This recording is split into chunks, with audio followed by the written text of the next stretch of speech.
Hello दोस्तों,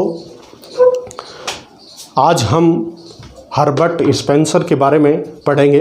इसको राजनीति का डार्विन भी कहा जाता है, क्योंकि जीवशास्त्र में डार्विन ने जो सिद्धांत लागू किया था उसी सिद्धांत को हर्बर्ट स्पेंसर ने राजनीति में लागू करने का प्रयास किया तथा इसी के तहत राज्य के कार्यों का वर्णन भी किया है। हर्बर्ट स्पेंसर ने अपना विकासवादी सिद्धांत भी दिया और राज्य के कार्यों में भी डार्विन के सिद्धांत को लागू करने का प्रयास किया। तो आइए हर्बर्ट स्पेंसर के जीवन परिचय का अध्ययन करते हैं। मैक्सी ने हर्बर्ट स्पेंसर को विक्टोरियन इंग्लैंड और विक्टोरियन अमेरिका का अरस्तु कहा है। अर्थात मैक्सी ने हर्बर्ट स्पेंसर को विक्टोरियन इंग्लैंड अर्थात महारानी विक्टोरिया के समय जो इंग्लैंड था उसका, और विक्टोरियन अमेरिका अर्थात महारानी विक्टोरिया का जो शासन अमेरिका में भी था उस दौरान का अरस्तु कहा है। ब्रिंटन ने स्पेंसर को विचारों का विक्रेता कहा है। अर्थात विचारक ब्रिंटन ने स्पेंसर को विचारों का विक्रेता कहा है, जिसने जो विचारक अपने विचारों को बेचता है, जिसके सामान को हम अधिक पसंद नहीं करते। अर्थात ब्रिंटन ने कहा है कि जिसके सामान को हम अधिक पसंद नहीं करते किंतु फिर भी जिसका सामान विक्रय के लिए रखा हुआ है, अर्थात हम उसके सामान को अधिक पसंद नहीं करते फिर भी उसका सामान विक्रय के लिए रखा हुआ है। 19वीं शताब्दी का प्रमुख प्रवक्ता था। अर्थात हर्बर्ट स्पेंसर 19वीं शताब्दी का विकासवादी प्रवक्ता था। अर्थात 19वीं शताब्दी में ही उसने डार्विन का जो विकासवादी सिद्धांत था उसको राजनीति में लागू किया था। अर्थात वह 19वीं शताब्दी का प्रमुख विकासवादी प्रवक्ता था।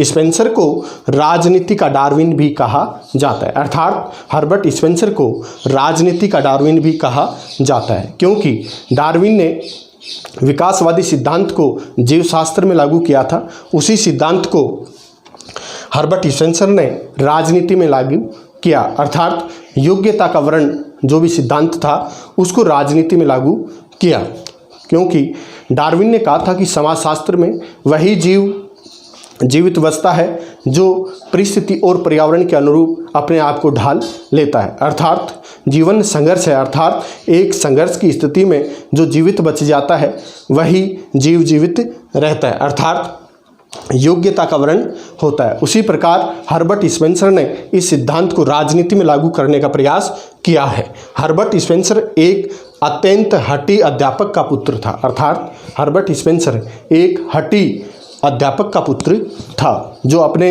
विचारों या अपने कथन पर दृढ़ रहता था। उसका जन्म 27 अप्रैल 1820 को हुआ था। अर्थात हर्बर्ट स्पेंसर का जन्म 27 अप्रैल 1820 को हुआ था। स्पेंसर का जीवन निराला था। अर्थात हर्बर्ट स्पेंसर का जीवन बड़ा निराला था।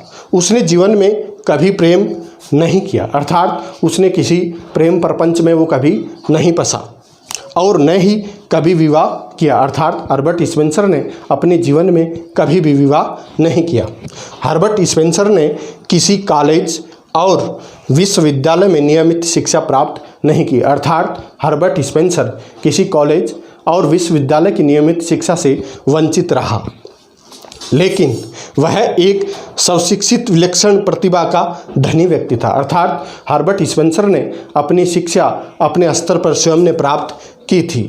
स्पेंसर अपने बाल्यकाल में ही मशीनों की ओर आकर्षित हुआ था। अर्थात हर्बर्ट स्पेंसर अपने बाल्यकाल में ही मशीनों की ओर आकर्षित हुआ था और आविष्कारों के संबंध में उसने अनेक अन्वेषण किए। अर्थात हर्बर्ट स्पेंसर ने मशीनों के या आविष्कारों के संबंध में अनेक अन्वेषण किए।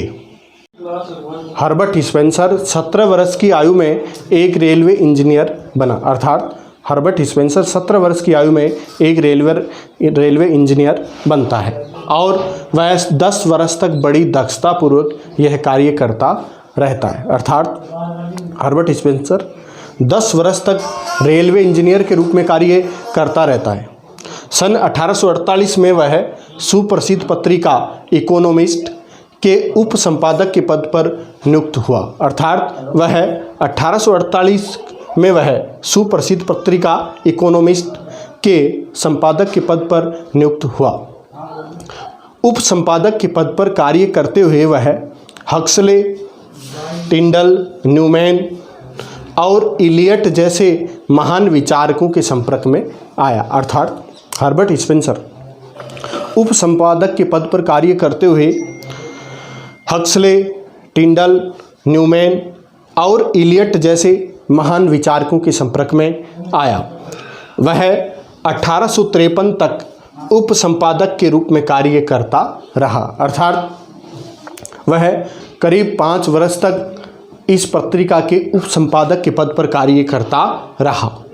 1903 ईस्वी में हर्बर्ट स्पेंसर का देहावसान हो गया। अर्थात 1903 ईस्वी में हर्बर्ट स्पेंसर की मृत्यु हो जाती है।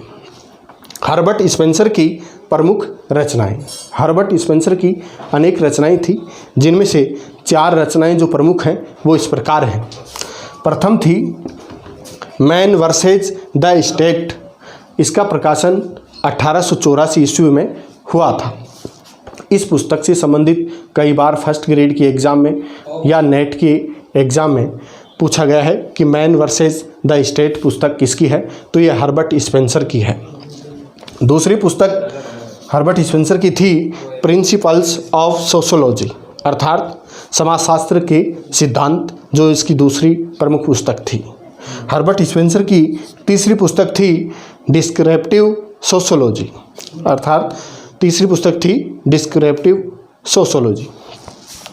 4 नंबर की जो पुस्तक थी हर्बर्ट स्पेंसर की प्रिंसिपल्स ऑफ एथिक्स, अर्थात इसकी जो 4 नंबर की जो प्रसिद्ध पुस्तक थी वो प्रिंसिपल्स ऑफ एथिक्स थी। हर्बर्ट स्पेंसर ने विकासवादी सिद्धांत का प्रतिपादन किया। ये विकासवादी सिद्धांत अनेक विचारक ये कहते हैं कि हर्बर्ट स्पेंसर ने चार्ल्स डार्विन के सिद्धांत को अपनाया था या चार्ल्स डार्विन के सिद्धांत से वह प्रभावित था, लेकिन ऐसी कोई बात नहीं थी, क्योंकि चार्ल्स डार्विन के सिद्धांत के 6 वर्ष पूर्व ही हर्बर्ट स्पेंसर ने अपनी पुस्तक प्रिंसिपल्स ऑफ एथिक्स में विकासवादी सिद्धांत का प्रकाशन कर चुका था।